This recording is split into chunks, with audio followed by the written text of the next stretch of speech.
세계 1위 헤지펀드 브리지워터가 말하는 2021년 전망이고요. 인터뷰는 11월 18일 날 한 거고 약간 지나긴 했는데 긴 시계열에 얘기를 하는 거라서 큰 문제는 없을 것 같아요. 저는 김단태고요. 이거 마이크 설정 잘못해서 재촬영했어. 열받아. 재촬영이라는 거. 그래서 말을 좀 더 잘하지 않겠습니까? 그런 기대를 해보면서 한번 영상을 볼 거고요. 오늘 영상의 주인공은 거의 사골까지 우려먹고 있는 곰탕 오브 곰탕 브리지워터. 브리지워터는 아시는 분들도 아시겠지만 세계에서 가장 잘 나가지만 오래 고전을 면치 못하고 있는 헤지펀드죠. 창업자인 레이 달리오로 유명하고요. 오늘 인터뷰는 CIO 중에 한 분인 그렉 젠슨이라는 분이 이야기를 할 거예요. 운용액은 약 150조 원 내외 정도고 올 웨더라는 전략과 마켓 뉴트럴 전략이라고 하죠. 시장 중립형 전략, 퓨어 알파를 두 가지를 이제 동시에 하는 걸로 유명합니다. 트위터에 2020년 11월 18일 날 올라온 인터뷰고요. Investing in a new macroeconomic era, 새로운 매크로 경제 시대에서 투자하기. 그래서 앞으로 어떤 일이 일어날지에 대한 그렉 젠슨의 이야기를 들어볼 건데 번역을 한 건 아니고 그냥 제가 별도로 정리를 했고요. 고정 댓글을 보시면 링크가 있으니까 제가 혹시 말하다가 실수할 수도 있으니까 원문 꼭 확인하시고요. 자, 일단은 전체적인 큰 가정은 뭐냐면 대통령은 바이든이 된다라는 가정을 하고 얘기를 하고 있는데요. 참고로 제 의견은 아닙니다. 제 의견 아니야. 이건 브리지워터의 의견이지.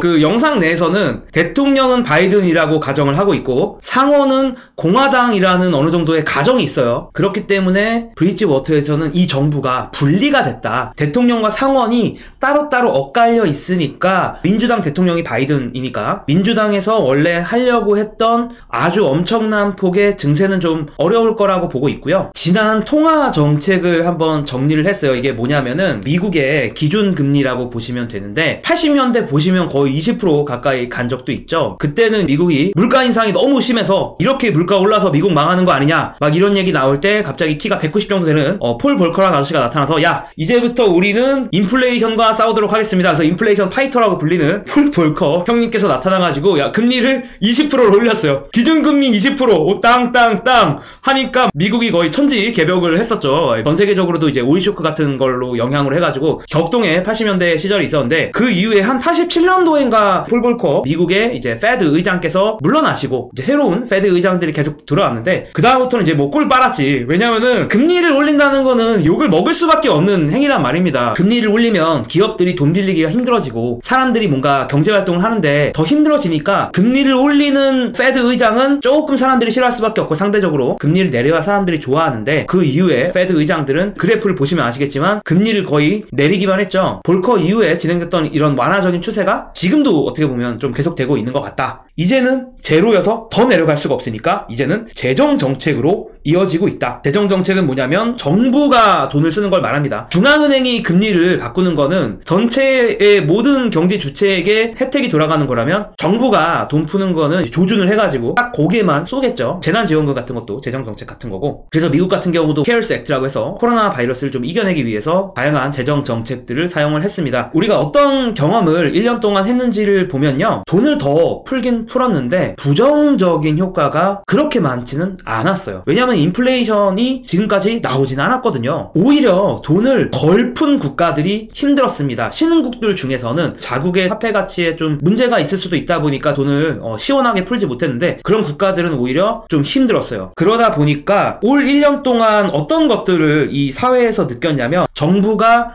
직접 재정정책으로 사람들의 손에 돈을 쥐어주는 게 사회적으로 참 이거 참 좋구나 라는 어떤 인식이 깔리기 시작을 했고요. 그래서 어떤 정책의 대세가 되는 그런 한 해라고 할 수가 있죠. 지금 이 그래프는 중앙은행이 갖고 있는 자산의 규모인데 그냥 돈 얼만큼 풀었는지라고 보시면 돼요. 이거는 페드가 돈을 푼 거죠. 중앙은행이 엄청난 양으로 지금 돈을 찍어내고 있고 사실은 2020년도에 초반에 잠깐 돈을 확 푼 다음에 살짝 줄인 듯 하다가 다시 현금을 계속 시장에 풀고 있습니다. 브리지워터에서는 기본적으로 이게 더 극한으로 갈 것 같다. 사회적으로도 돈을 푸는 거에 대해서 오히려 용인하고 있는 분위기니까 이 방향으로 계속 더 갈 것 같다라는 생각을 가지고 있어요. 자, 그런데 어느 순간에 터닝 포인트가 생길 수가 있는데 그 터닝 포인트가 되는 계기를 달러와 가치의 하락이거나 아니면 인플레이션이 될 거라고 보고 있어요. 두 개가 크게 다른 얘기는 아니죠. 달러와 가치가 하락하면 어쨌든 인플레이션이 생길 가능성이 가능성이 있죠. 미국 사람들 입장에서는. 그러니까 물가가 오른다는 겁니다. 그게 터닝 포인트가 될 거라는 거예요. 우리가 기억해야 될 부분 중에 하나는 앞으로는 통화 정책으로 인해서 경제가 영향을 받는 시대는 거의 끝났고 이제는 재정 정책으로 경제가 영향을 받는 시기가 될 겁니다. 통화 정책이라는 건 뭐냐면 그냥 아주 단순하게는 중앙은행이 금리를 바꾸는 걸 통화 정책이라고 해요. 모두에게 다 들어가는 혜택일 수도 있고 짐일 수도 있죠. 재정 정책 같은 경우는 특정한 집단, 특정한 개인, 특정한 회사, 특정한 지역 이렇게 조준해서 들어가는 게 재정 정책입니다. 정부가 그냥 돈 쓰는 거예요. 브리지워터에서도 가장 중요한 게 앞으로의 경제 사이클은 정부가 돈을 어떻게 집행하느냐에 따라 큰 영향을 받기 때문에 지금 과거에 그럼 재정 정책으로 인한 경제 사이클이 있었던 국가가 어떤 국가가 있을까 봤더니 중국이 대표적이죠. 중국 같은 경우는 뭐 통화 정책도 있었지만 국가가 드라이브하는 재정 정책으로 경제 사이클이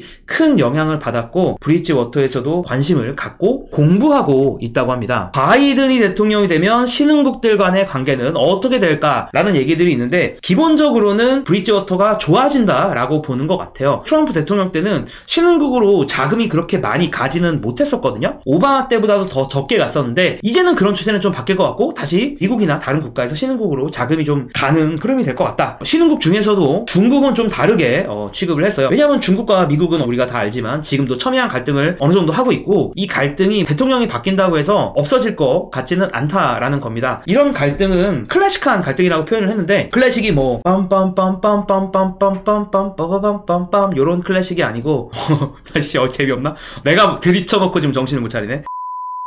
역사에서 늘 1등의 슈퍼파워가 있고 2등의 슈퍼파워가 있으면 지구의 주도권을 갖고 대립을 하는 상황이 언제나 과거에서도 만들어졌다고 하는 거죠. 그런 것처럼 미국과 중국은 계속 갈등을 할 것 같다라고 보고 있어요. 특히 공급 라인 같은 부분들이 갈등이죠. 중국에다가 공장을 많이 갖다 놨는데 이제는 미국 물건이더라도 중국에서 생산을 해서 단가를 낮추거나 했는데 이제 미국이 중국이 너무 꼴보기 싫기 때문에 중국에다가 공장을 안 만들고 자국에다가 공장을 유치하려는 그런 움직임 같은 게 좀 있지 않습니까? 그런 식의 움직임들이 계속 갈 거라는 거예요. 미국과 중국의 사이는 우리가 오필슨 코리아를 부르던 2002년 월드컵 시기만 해도 되게 좋았는데 자, 그 좋았던 사이를 우리가 어떻게 확인할 수가 있냐면요. 지금 보시는 이 그래프는 미국 채권을 중국이 얼만큼 가지고 있느냐에 대한 그래프인데요. 지금 보시면 아시겠지만 2002년부터 한 2010년까지는 중국이 아주 많은 양을 가지고 있습니다. 이때까지는 중국과 사이가 되게 좋았고 어떻게 보면 미국이 양적 완화 같은 걸 통해서 마구마구 찍어낸 미국의 채권을 닫아주는 곳이 중국이었다고 할 수도 있죠. 두 나라의 사이가 되게 좋았는데 2010년부터 2019년까지 지금 그래프를 보시면 아시겠지만 오히려 살짝 줄어드는 추세고 2015년부터 2022년 차트를 제가 또 찾아서 갖고 왔는데 빨간색이 중국이 갖고 있는 미국 채권이거든요. 빨간색 선 보시면 점점 감소하고 있죠. 점점 미국과 중국의 사이는 어떻게 보면 멀어지고 있는 거고 중국 입장에서도 이렇게 이 나라가 채권을 많이 찍어내는데 내가 미국의 채권을 갖고 있는 게 말이 되느냐라는 생각을 중국도 갖고 있는 거죠. 그리고 또 한편으로 되게 재밌는 게 반대 파란 선으로 나와 있는 일본이에요. 일본은 미국과 조금은 더 사이가 좋아지는 그런 듯한 분위기. 미국 입장에서도 중국을 견제하기 위해서는 또 일본 같은 국가의 도움이 필요할 수도 있고요. 그런 여러 가지 경제의 역학이 약간의 이 그래프로 보이는 것 같습니다. 그러면 많은 분들이 궁금해 하시는 질문, 그럼 달러는 이대로 끝인가요? 달러 다 팔아야 될까요? 라는 궁금증이 생기실 수 있고 브리지워터는 이것에 대해서 답을 제시하죠. 그럼 많은 분들이 아마 이 생각을 할 겁니다. 야, 위안화냐? 위안화 얘기하려고? 하지만 브리지워터는 달러가 갖고 있는 지위를 이제는 다른 주요한 통화들이 나눠 가질 거라고 생각하고 있어요. 마치 이제 축구로 비유를 하면 원래는 이제 달러화가 메시 정도라고 보시면 될 것 같고 메시의 시대가 어느 정도 끝날 것 같으니까 은바페라든가 네이마르라든가 손흥민이라든가 이렇게 춘추전국 시대로 화폐도 통화도 좀 가지 않을까. 한 명만 원탑인 시대는 점진적으로 좀 줄어들지 않을까라고 생각을 하고 있고요. 그리고 또 금 얘기를 합니다. 최근에 금 가격이 많이 빠지다 보니까 금에 대한 우려를 갖고 계신 분들이 계시는데 브리지워터는 자신들이 금에 대해서 여전히 긍정적임을 다시 한번 확인을 해줬고요. 자, 지금 이 그래프는 뭐냐면 금의 가격 그래프예요. 회색 빨간색으로 표시된 부분은 뭐냐면 리플레이션 시기인데, 리플레이션 시기는 뭐냐면 경제에 뭔가 문제가 생기니까 돈을 찍어서 이 경제의 문제를 해결하려고 하는 시기가 리플레이션 시기고, 역사적으로 봤을 때는 이 리플레이션 시기에 금이 보통 수익률이 꽤 괜찮았다는 거죠. 1930년대에 있었던 리플레이션 시기에서의 수익률을 봤을 때는 달러 기준이나 뭐 여러 통화를 섞어서 하는 기준이나 100에서 한 200% 사이로 상승을 했다고 볼 수가 있고요. 1970년대는 금이 거의 1000% 가까이 올랐고, 그 다음에 2010년대, 그러니까 서프라임 때는 한 100%쯤 올랐고, 이번에 지금 금이 상승한 정도가 한 뭐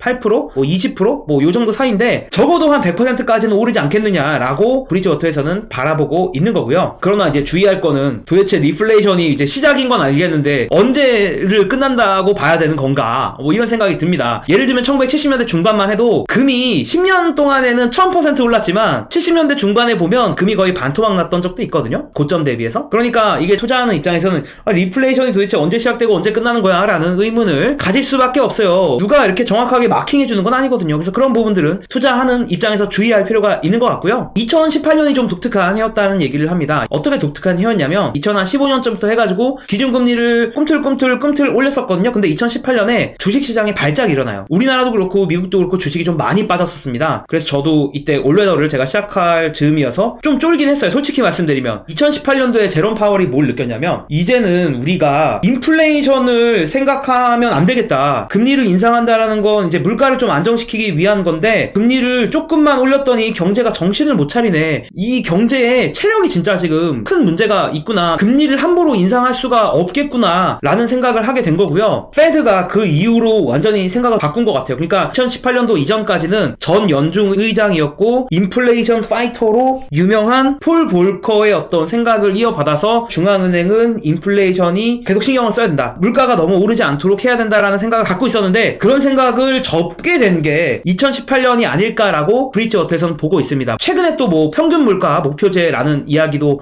하긴 했지만, 평균 물가 목표제가 무슨 얘기를 하고 싶은 거냐면, 인플레이션이 어떻게 될지 좀 나중에 생각하고 나는 일단은 경제의 안정이나 실업률이나 부의 양극화 같은 거에 신경을 쓸 거야 라는 게 지금 미국 중앙은행의 어떤 시각인 것 같아요. 그래서 어쨌든 중앙은행은 인플레이션을 볼 때까지 계속 달릴 확률이 높아 보이고요. 인플레이션 일어나면 물가가 올라서 나쁜 건 아는데 지금 당장 눈앞에 펼쳐진 위기와 위협이 더 크기 때문에 일단 지금 눈앞에 있는 위협을 잘 피해보기 위해서 노력을 할 거라는 겁니다. 대표적으로 어떤 문제가 지금 미국에 있냐면, 사회보장제도나 연금, 기금 등이 큰 문제에 지금 봉착했어요. 왜냐면 사회보장, 연기금 같은 걸 우리가 생각해보면 가입자들이 돈을 먼저 냅니다. 그 돈을 이제 연기금에서 운용을 하다가 제가 뭐 은퇴를 했어, 그럼 이제 그거를 연금식으로 돌려주잖아요. 근데 문제는 뭐냐면 연기금이 예전에 고금리 시절과는 다르게 저금리가 되면서 수익을 많이 못 내고 있고, 연기금이 수익을 못 내면서 결국에 이거는 부채나 다름이 없거든요. 돈을 돌려줘야 되는데 약속을 지키기가 어려워진 거예요. 그래서 각종 제도들, 연기금들이 파산을 할 수도 있는 상황이 되어버렸습니다. 극단적인 예로 뭐 국민연금이라고 해보죠. 국민연금 파산하게 두겠어요, 정부가? 투표를 해서 민주주의를 해가지고 뽑는 이 사회에서 정부가 그런 연기금이 파산하게 둘까요? 아니요. 정부는 아마 돈을 더 찍어서 그것들을 파산하지 않게 둘 가능성이 높다는 거죠. 왜냐하면 사회적으로 도저히 그런 상황들이 받아들여질 수가 없기 때문이에요. 그런데 2008년 금융위기와는 확실히 다른 면이 있습니다. 2008년도 금융위기는 신용경색이었기 때문에 결국에 중앙은행이 결국 그 당시 하던 일은 정말 은행들의 은행인 일을 한 거예요. 은행들이 신용이 부족해지니까 은행들에게 신용 혹은 현금을 계속 공급해 주었던 게 중앙은행의 역할이고, 은행들에게 현금이 공급이 되면서 이제 이 위기를 벗어난 건데, 지금은 재정정책이 좀 더 중요한 시기, MP3라고도 하는데 재정정책이 훨씬 더 중요한 시기고, 재정정책은 실제 돈을 경제 주체들의 손에 쥐어주기 때문에 훨씬 더 인플레이션을 유발하는 효과가 클 거라는 겁니다. 하지만 시장에서 기대하고 있는 인플레이션이 뭔가를 봤을 때는 그렇게 수치가 높지가 않은데, break-even inflation, 기대 인플레이션율이라고도 하고요. 명목 국채 수익률 빼기 물가 연동체 수익률을 계산을 하는 건데, 아주 단순하게 생각하면 시장 참여자들이 앞으로 예상하는 물가 상승률이라고 보시면 돼요. 10년 만기 채권을 기준으로 해서 계산한 기대 인플레이션율을 보면 오늘날 기준으로 해서 1.8% 정도가 되는데, 1.8%라는 수치 자체가 레이 달리오 브리지워터가 보기에는, 또 브리지워터가 보기에는 단순히 외삽한 거나 다름이 없다. 이 외삽이라는 게 엑스트라플레이션이라고도 얘기를 하는데, 작년에도 그랬고 재작년에도 1-2% 사이였으니까 그냥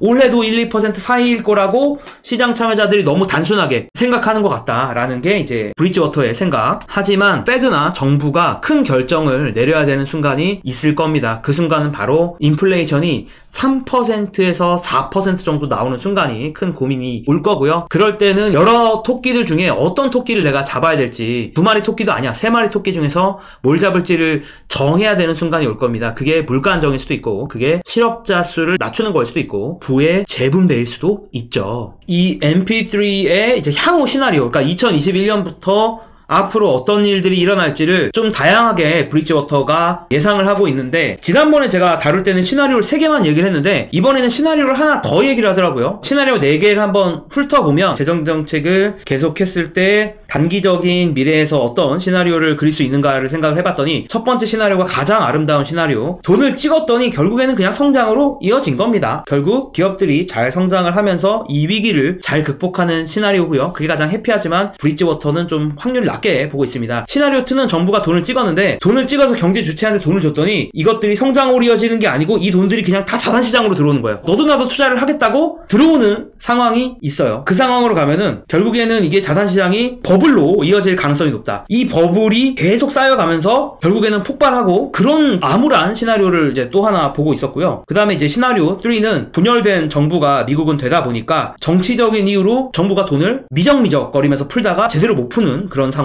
그래서 장기 디플레이션형 일본형 공황으로 빠지는 그런 시나리오를 충분히 얘기할 수 있는 것 같고, 그 다음에 시나리오 4가 브리지워터가 사실은 가장 높다고 생각하는 시나리오죠. MP3를 계속하는 경우에 인플레이션으로 이어질 수 있다. 돈을 계속 찍었더니, 그리고 실질적으로 사람들한테 돈을 지어줬더니 결국은 물건값의 상승으로 이어지는 그런 상황인 거죠. 많은 자산 배분 투자자들이 궁금해하시는 자산들 간의 상관관계, 자산을 조금은 많이 섞을 수밖에 없는 게 이 자산들 간의 상관관계가 늘 일정하지는 않기 때문이에요. 자산들 간의 상관관계는 우리가 논리적으로 한번 생각해보면 인과관계가 중요합니다. 예를 들면 80년대 같은 경우는 인플레이션의 영향이 주식과 채권에게 영향이 미치는 게 컸기 때문에 두 자산의 상관관계가 플러스였어요. 아주 단순하게 얘기하면, 기업하는 입장에서 금리를 상승시키게 되면 와, 야, 기업하기 너무 힘드네 라고 하면서 주가가 떨어지고, 금리를 또 상승시키면 과거에 발행된 채권들이 금리가 낮을 거 아니에요. 금리를 인상했으면. 그러다 보니까 기존 발행했던 채권의 매력이 떨어지면 채권 투자자들이 피해를 보는, 그러니까 금리를 상승시키게 되면 주식과 채권이 같이 손잡고 다니는 시기가 바로 80년대고요. 90년대는 성장에 따라서 통화정책이 더 왔다 갔다 했기 때문에 그럴 때는 주식과 채권의 상관관계가 마이너스였다고 볼 수가 있습니다. 그런데 뭐 여러분들도 잘 아시다시피 레이 달리오는 명목 채권에 대해서는 좀 다시 생각하려고 하고 있죠. 27 트릴리언 달러나 되는 엄청난 양의 채권이 포트폴리오에서 제 역할을 못하게 됐다. 특히 이제 미국의 트레저리 본드에 대해서 부정적인 생각을 가지고 있습니다. 자, 그러면은 우리가 자산 배분하는 사람 입장에서 채권을 빼고 주식만 몰빵해서 투자를 할 거냐 라고 했을 때 그건 너무 위험하지 않느냐. 브리지워터도 늘 얘기하지만 특정 국가에 집중해서 투자하다 보면 최악의 경우에는 10년, 20년, 30년, 40년까지도 본전을 회복하지 못하는 경우가 있기 때문에 주식에 몰빵해서 투자하는 거는 너무너무 위험하다고 생각을 하고 있고요. 그러다 보니까 인플레이션의 상승, 스태그플레이션에 대한 대비가 필요하기 때문에 아무래도 물가연동체가 좋지 않겠느냐. 특히 물가연동체가 1930년대나 80년대 보면 금리가 제로긴 하지만 물가연동체 같은 경우는 물가가 상승하면 수익이 계속 나기 때문에 조금 더 물가연동체가 힘을 잘 쓸 수가 있다라는 거고요. 그 외에 물가연동체나 금 말고 이런 상황에서 좋은 대안이 무엇일까? 채권이 힘들 때 우리가 어떤 곳에 투자할 수 있을까라고 했을 때는 첫 번째로는 현금 흐름이 꾸준한 뭐 식음료나 유통 같은 거 생필품을 파는 회사들이 좋을 거라고 얘기를 하고 있고요. 두 번째는 주식이 하락할 때 힘을 쓸 수 있는 회사. 근데 뭔지는 안 알려줬어. 그래서 뭘까요? 자, 시청자 퀴즈 내겠습니다. 여러분들이 댓글로 써주세요. 무엇인지 여러분들이 댓글로 써주시면 추첨을 통해서 제 하트를 드리도록 하겠고요. 어쨌든 주식 하락장에서 힘을 써줄 회사, 그 다음에 채권의 대안이라고 할 수 있는 또 마지막 회사가 MP3, 그러니까 정부가 돈을 풀 때 그 돈이 어디로 향하겠느냐, 그런 회사들에 주목을 하고 그런 회사들의 주식을 채권의 대안으로서 접근할 필요가 있다는 게 브리지워터의 생각입니다. 근데 이 마지막 있죠? MP3. 그러니까 정부가 결국 돈을 풀 때 그 돈이 어디로 향할까를 생각을 해보면 아마도 이 ESG, 한국에서는 ESG라고도 많이 말을 하는데 사회적으로 좋은 일을 하고 좀 친환경, 인 회사들이 아닐까. 사실 브리지워터가 이 얘기를 로이터 인터뷰에서 한 건 아니고 이건 그냥 제 뇌피셜이에요. ESG 회사들이 재정 정책에서 수혜를 볼 가능성이 있다라고 저도 생각을 하고 있고요. 브리지워터 홈페이지에도 보면 이렇게 서스테이너블 인베스팅 해가지고 별도의 이 연구 자료가 있어요. 그래서 그것도 제가 고정 댓글로 말씀을 드릴 거고, 제가 이런 뇌피셜을 굴리는 이유 중에 하나는 브리지워터가 친환경 올웨더라고 해야 되나? 그러니까 그 올웨더긴 올웨더인데 주식과 관련된 부분을 친환경으로 투자하는 회사들로 주식을 바꿔서 올웨더랑 합치는 그런 류의 펀드를 내년에 출시를 한다고 합니다. 그래서 더더욱 제가 이런 얘기를 하는 거고요. 그리고 이제 지리적 분산 투자에 대한 이야기를 합니다. 아마도 최근 15년 정도는 지리적 분산 투자를 하는 게 그렇게 재미는 없었던 시기예요. 왜냐면 미국만 쭉 날아갔으니까. 미국 주식만 투자했던 사람들이 좋았는데 과연 그런 것이 지속 가능하겠느냐라는 것에 대한 의문을 가지고 있고요. 지금까지 미국은 기업하기 정말 좋은 환경이었죠. 금리도 낮았고 법인세 같은 것도 낮았지만 트럼프의 시대가 끝이 났고, 참고로 제 입장은 아니고 브리지워터의 입장, 트럼프의 시대가 끝이 났기 때문에 이제 더 이상 친기업적인 정책은 끝났다라고 브리지워터에서 보고 있어요. 지금까지는 친기업적인 한 극단으로 갔었기 때문에 이제는 반대 방향의 힘이 아주 커질 것이고 새로운 레짐이 시작될 것이다 라고 보고 있습니다. 그리고 현재 주식시장에 대한 밸류에이션에 대한 약간 부담을 이야기하기도 했어요. 미국 주식들의 이익률이 앞으로도 계속 올라갈 거라는 그런 가정 속에서 미국 주식의 가격이 성립을 하는 건데, 브리지워터에서 봤을 때는 미국 주식의 프로핏 마진이 앞으로는 올라가기는 좀 어려울 거고 결국에는 미국 주식에도 압박이 되지 않겠느냐라고 보고 있습니다. 하지만 미국 외에 다른 국가들의 주식은 그렇지 않죠. 그렇기 때문에 상대적으로 좀 더 매력도가 있고 한국가에만 투자하는 것은 좀 위험하고 어떤 국가가 앞으로 잘 나갈지 모른다는 관점에서 투자를 계속해야 된다라고 하고요. 관련돼서는 지리적 분산 투자라는 브리지워터의 글이 있기 때문에 그 문서를 한번 읽어보시는 게 좋을 것 같고요. 자, 이제는 로이터 인터뷰 얘기는 끝났고 주간 레이달료라고 해야 되나? 깨알같이 이제 레이달료가 레딧이라는 미국의 커뮤니티 사이트에서 무엇이든 물어보세요 라는 이벤트를 했었어요. 그래서 거기 나왔던 얘기 중에 좀 재밌는 얘기가 한 두 가지 정도가 있는데, 한 가지는 비트코인에 대한 얘기예요. 요즘 화제 오브 화제 아닙니까? 원래는 레이달료가 비트코인에 대해서 되게 부정적인 얘기를 했다가 살짝 긍정적인 걸로 돌아섰어요. 비트코인이 금과 좀 비슷한 형태의 대체 자산군으로 인정을 받아가고 있다라는 이야기를 했습니다. 부의 저장 수단의 하나가 될 수도 있을 것 같다라는 얘기를 했고, 분산 투자하기에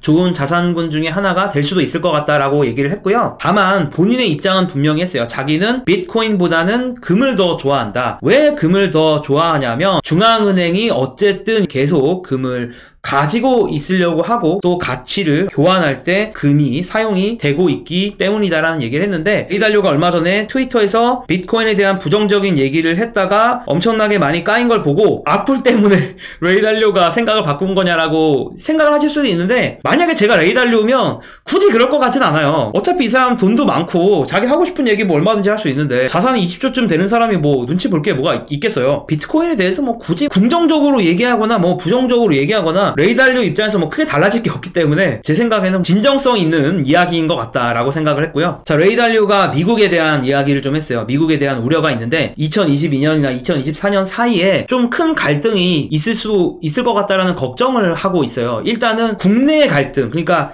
미국 내에서 갈등이 있을 수가 있는데, 이런 갈등들이 왜 일어나냐면 요즘 사회적인 양극화가 심해지고 계층이나 집단 간의 갈등이 커지고 있고, 사실 뭐 요즘 시위하면서 또 뭐 몇 명 죽고 막 그랬다는 기사들도 많이 보이잖아요. 그런 미국의 내부적인 갈등 때문에 혁명이나 이런 안 좋은 방향으로 갈 수도 있지 않을까 하는 걱정을 한편으로 하고 있는데, 또 다른 한편의 걱정은 뭐냐면 이런 국내의 갈등뿐만 아니라 인터내셔널하게도 갈등이 있지 않겠느냐. 뭐 여러분들이 가장 잘 아시는 중국과의 갈등이 있을 수도 있을 것 같다라는 걱정을 좀 하고 있어요. 그런 부분들은 얼마 전에도 올라온 브리지워터 채널에 미국과 중국의 그 관계에 대한 또 영상들도 있는데, 제가 좀 더 흥미로운 내용들이 있으면 그런 걸 좀 정리를 해볼까 싶고요. 제가 또 정리 드리고 싶은 게 ESG 투자에 대해서 어떻게 생각하느냐라고 저한테 아마 물어보실 것 같은데, 균형의 수호자인 만큼 ESG 투자에 대해서 긍정적인 얘기들과 부정적인 얘기들을 모아서 각각을 나눠서 한번 이야기를 해보도록 할 거고요. 만약에 너무나도 당연한 얘기지만 보니까 제가 다양한 각도로 분석하고 저희 팀 내에서도 분석을 할 거고 많은 분들에게 또 물어보면서 분석을